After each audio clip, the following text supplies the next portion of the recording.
سورہ البقرہ کی آیت 21ویں آیت میں اللہ تعالیٰ فرماتا ہے، اور یاد رکھ جب تیرے رب نے فرشتوں سے کہا کہ یقیناً میں زمین میں ایک خلیفہ بنانے والا ہوں۔ اسی طرح سورہ الحجر کی آیت نمبر 29 میں فرماتا ہے، اور یاد کر جب تیرے رب نے فرشتوں سے کہا کہ میں گلے سڑے کیچڑ سے بنی ہوئی خشک کھنکتی ہوئی ٹھیکریوں سے بشر پیدا کرنے والا ہوں۔ حضور پہلی آیت میں خلیفہ اور دوسری آیت میں بشر کا ذکر ہے، کیا ان دونوں سے مراد حضرت آدم علیہ الصلوۃ والسلام ہے؟ بشر سے مراد حضرت آدم نہیں ہے، بلکہ انسان ہے بحیثیت مجموعی، اور آغاز ہے انسانیت کا، پیدائش کا۔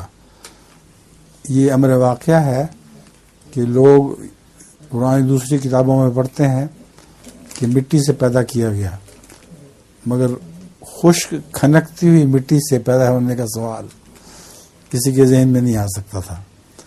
یہ قرآن کریم کا معجزہ ہے کہ اس نے یہ بات کی، اور سائنسدانوں نے تحقیق کے بعد یہ نتیجہ نکالا ہے کہ سمندر میں جب پہل زندگی کا آغاز شروع ہوا تو وہ ریسائکلیبل پروسیس تھا، یعنی کیمیکلز جو بنتی تھیں وہ دوبارہ پھر واپس پانی کے اندر اسی طرف چلی جایا کرتی تھیں جس سے پہلے جہاں سے بنی تھی۔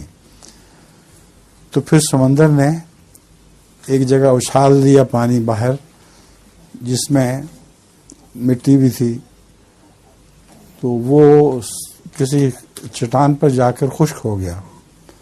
جب وہ خشک ہو گیا تو تہ بتہ خشک تہیں بن گئیں، اور ان کے اندر جو کیمیکل جو تھی وہ ایسی صورت اختیار کر گئی کہ وہ ریورسیبل نہیں تھی، دوبارہ واپس نہیں جاتی تھی۔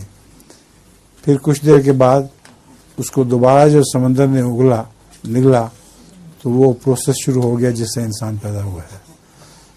تو یہاں بشر سے مراد انسان کا آغاز پیدائش ہے، اور خشک کھنکتی ہوئی مٹی میں نے بتا دیا ہے۔ اس سے پہلے کسی مذہبی کتاب میں اس کا ذکر نہیں ملتا۔ لوگ سمجھتے تھے گیلی مٹی سے صرف پیدا ہو سکتا ہے، لیکن دیکھو خشک مٹی سے خدا تعالیٰ نے اس طرح انسان کو پیدا کر دیا۔ لطیفہ بھی ہے جی حضور، ایک دفعہ ایک چھوٹا بچہ بار بار دعا مانگ رہا تھا، اے اللہ جاپان کو پاکستان کا دارالخلافہ بنا دے، جاپان کو پاکستان کا دارالخلافہ بنا دے۔ اس کے ابو بڑے پریشان ہوئے، کہتے تم کیوں بار بار یہ دعا مانگ رہے ہو؟ کہتا آج میں پیپر میں یہی لکھ کے آیا ہوں، اس لیے کہ آج میں پیپر میں یہ لکھ آیا ہوں۔